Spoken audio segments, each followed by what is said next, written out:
Hello, I'm doing a book review, and the book I want to review is The Uninvited by William W. Johnstone. Now, The Uninvited is a horror novel published in 1982.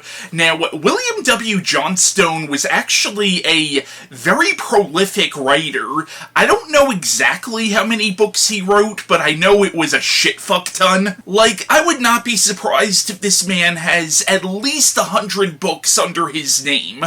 Now, in the 80s, he wrote a lot of these very pulpy and, I hate to use this term, but also kind of trashy horror paperbacks, a lot of which were put out by Zebra Publishing, which was a company that was kind of infamous for their really over-the-top and cheesy, but in my opinion, absolutely gorgeous cover art for their books. Now, I've only read one other William W. Johnstone novel, and that was Rockin' Horse, which was probably one of the most batshit insane books I've ever read in my life, and I loved it. I mean, it was silly, but it was a lot of fun. I do recommend checking out Rockin' Horse if you could ever track down a copy of that, because I don't believe a lot of his horror paperbacks from the 80s are still in print anymore. But I did a review on Rockin' Horse almost 11 years ago now, but you could go check out that review if you want. But Johnstone is actually more well known in certain circles for his westerns, and in fact, I've actually seen a few of his westerns in Target and Walmart. Although the William W. Johnstone books that you can find in places like Target and Walmart today are not really his books anymore, because William W. Johnstone actually died in 2004, yet they're still putting out books under his name. I believe they're actually written by his nephew, and I do have a lot of issues with that when they put out a book by a ghostwriter under a dead author's name, even if it's something that that author signed off on when they were alive. I don't know, there's just something very sleazy about that. And no shade meant for his nephew or niece or whoever it is writing his books now. It's just, I'm not really a fan of that practice. Now, The Uninvited is actually very similar to a book that came out 2 years earlier called The Nest by Eli Cantor, or Gregory A. Douglas, which was Cantor's pen name. Now, The Nest was about a small town invaded by killer cockroaches. This book is also about a small town invaded by killer roaches. Now, while I had some issues with The Nest, overall I do think it was a better book than this, and one of the things I really did love about that book is it was so elegantly written.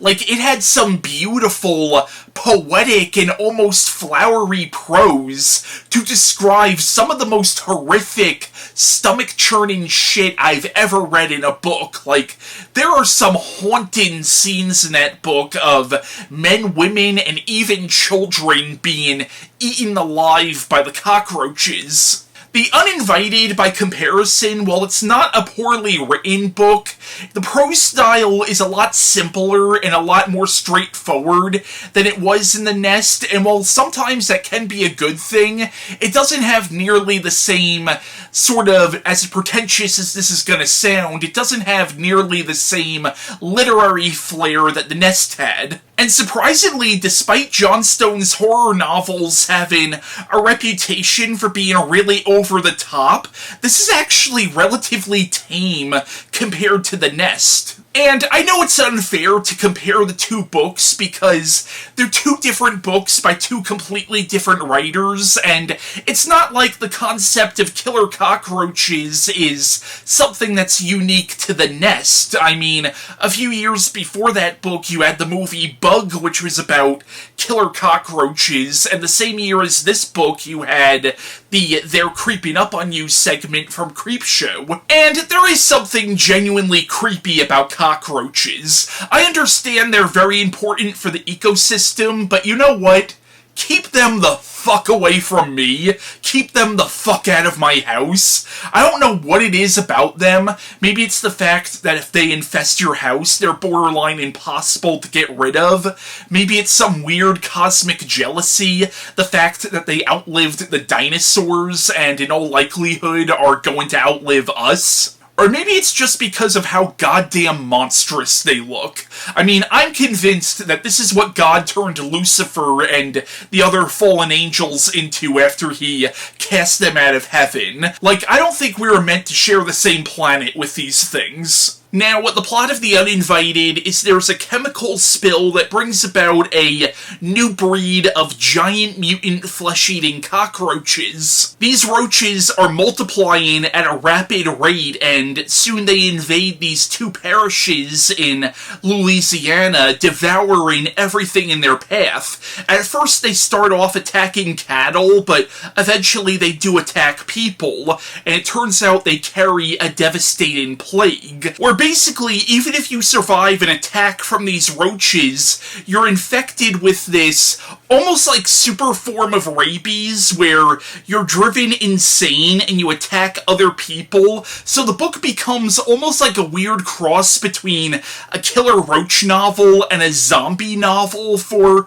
all intents and purposes. Eventually, the government finds out about this and seals both towns off because if these roaches or these infected humans are allowed to escape, it could be the end of the world as we know it. So now the people trapped in the town have to survive both the killer cockroaches, the infected humans, as well as regular humans who have taken advantage of the situation. So yeah, The Uninvited, it was an alright book. I didn't think it was great by any means, but it's not terrible either. I think my biggest issue with this is the characters in this. None of the characters in here are necessarily unlikable, but they're so cliched and they're so two-dimensional in my opinion.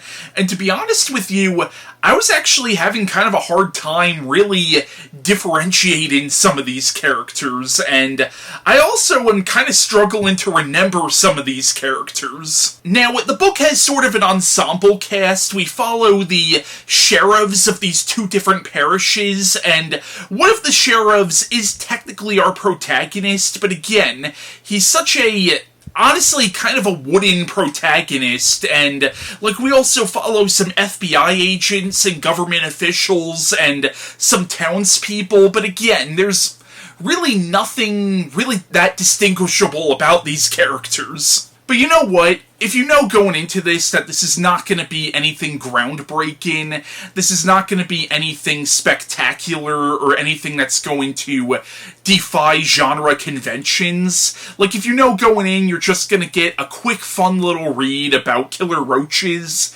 it's not terrible, and it basically does its job. And there are some pretty creepy scenes in this, like scenes of roaches covering entire fields or covering entire houses. There's a scene in a movie theater of people running out of the theater covered with these things. So if you're afraid of bugs, I think those scenes will definitely get under your skin. There's actually kind of a funny scene in this where this woman's having a sex party at her house and the roaches invade her house, and you have this guy who goes into the kitchen to make a drink, and he's completely naked, and he has a raging boner, but then when he turns around, he sees thousands of these things looking at him, and it describes his boner immediately disappearing, and some people might actually be into that. But once again, it's not a great book, but if this were a movie, it would be a serviceable B-movie, and that's what you gotta look at this as. It's basically a B-movie in book form. At the same time, though, there are better examples of this kind of book out there, but it's not terrible. Like, if you just want a quick, fun read, I would recommend checking this out. But yeah, that was my review on The Uninvited by William W. Johnstone, and bye.